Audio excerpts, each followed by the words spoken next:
کیا شیخ الاکبر ابن عربی واقعی ارطغرل کے روحانی استاد تھے؟ شیخ الاکبر ابن عربی کے فلسفہ وحدت الوجود کے بعد اس وقت کے علماء اکرام نے الحاد کے فتوے دیے۔ شیخ الاکبر نے کتاب 12 امام لکھی۔ عقیدہ کے سنی ہونے کے باوجود سنی اور اہل تشیع ان کا برابر احترام کرتے ہیں۔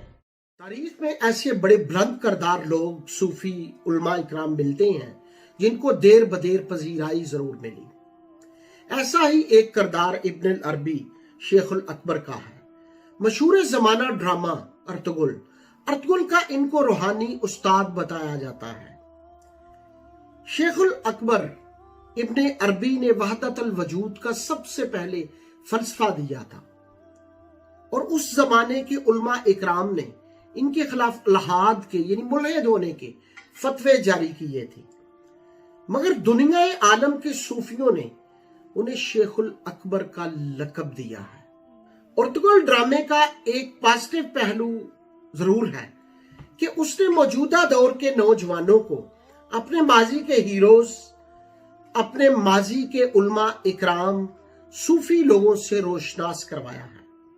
ابن العربی شیخ الاکبر، اس کا وحدت الوجود کا فلسفہ یہ تھا کہ باطنی نور خود رہنمائی کرتا ہے، یعنی وہ صوفیزم کے بانی تھے۔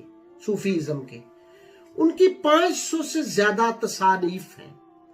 مشہور زمانہ روح القدس اور فتوحات مکیہ ان کی تصانیف ہیں۔ البتہ 12 امام جو انہوں نے کتاب لکھی، وہ کتاب لکھنے کے بعد اہل سنت اور اہل تشیع سب ان کا برابر احترام کرتے ہیں۔ شیخ الاکبر ابن عربی حسبن نسبن عربی قبیلہ سے تھے۔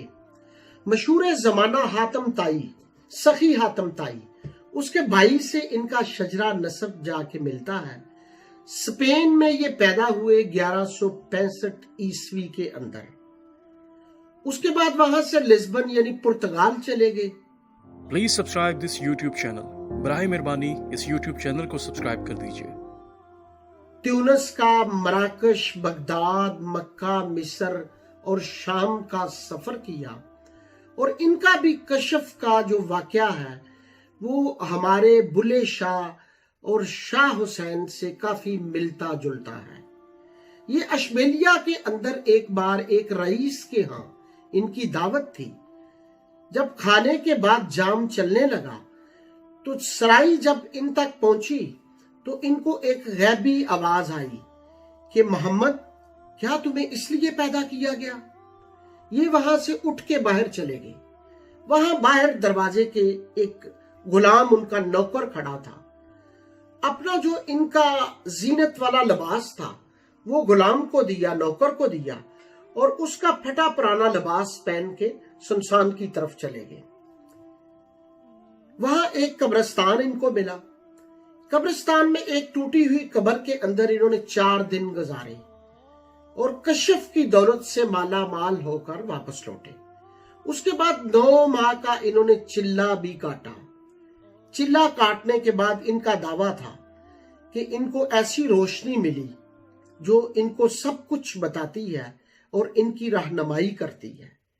البتہ ارطغرل کی یہ رہنمائی کرتے رہے یا نہیں، اس میں تاریخ دان کچھ کنفیوز اس لیے ہیں کہ شیخ الاکبر کی جو تاریخ پیدائش ہے وہ 1165 اور تاریخ وفات 1240 کی ہے، جبکہ ارطغرل کا جو دورانیہ ہے یہ 1230 سے 1280 کا بتایا جاتا ہے، اور اس کی تاریخ پیدائش کوئی بھی تاریخ دان بتانے سے قاصر ہے۔ اس لیے ان کا یہ کریم قیاس ہے، چونکہ شیخ الاکبر 1240 میں ان کی وفات ہو گئی تھی اور وہ ارطغرل کے اوائل کا دور تھا، ابھی اس کی جو سلطنت تھی اس کے اوائل کا دور تھا، وہ 1230 میں شروع ہوئے اور 1280 تک ارطغرل کی سلطنت چلتی رہی۔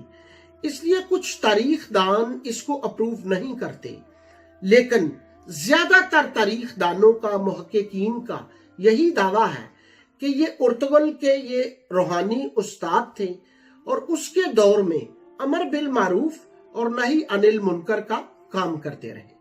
To receive further informative videos, please subscribe the YouTube channel. مزید معلوماتی اور مفید ویڈیوز حاصل کرنے کے لیے براہ مہربانی YouTube چینل سبسکرائب کر دیجیے۔